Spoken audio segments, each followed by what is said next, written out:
आइ हम एकटा चैतावर लऽ कऽ गीत एलहुँ हेँ मालती झा। नीक लागत तऽ लाइक सब्सक्राइब करब आ कमेंटमे सेहो बतायब जे केहन लागल। हम मालती झा। चैत कनिनिया बैरिनिया हो रामा चैत महीनामा चैत कनिनिया बैरिनिया हो रामा चैत महीनामा पिया छोड़ि गेलै परदेसिया हो रामा चैत महीनामा पिया छोड़ि गेलै परदेसिया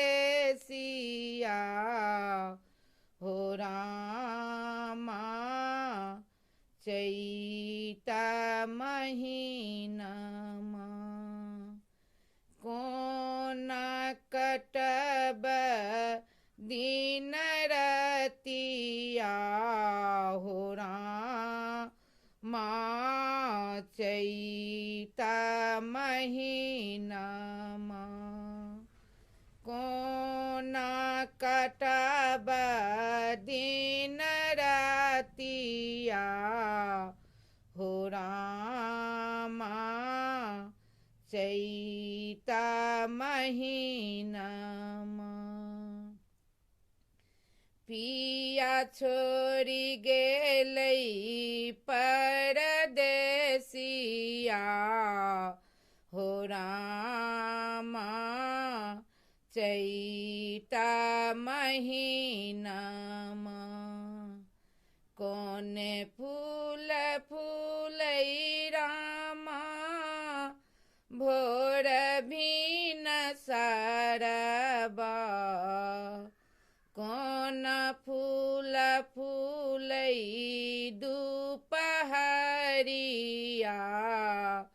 हो रामा चैत महीनामा कोन फूल फूलै दुपहरिया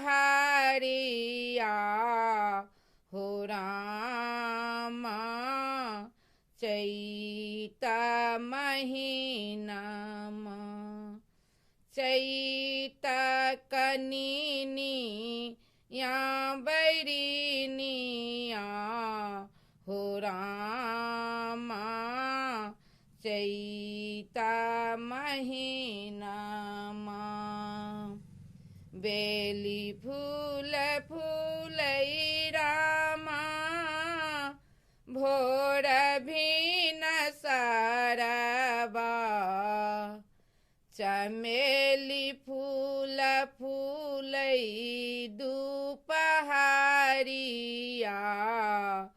हो रामा चैत महीनामा चमेली फूल फूलै दुपहरिया हो रामा चैत महीनामा चैत कनिनिया बैरिनिया हो रामा चैत महीनामा पिया छोड़ि गेलै परदेसिया हो रामा चैत महीनामा पिया छोड़ि गेलै परदेसिया हो रामा चैत महीनामा। जय मैथिल जय मिथिला।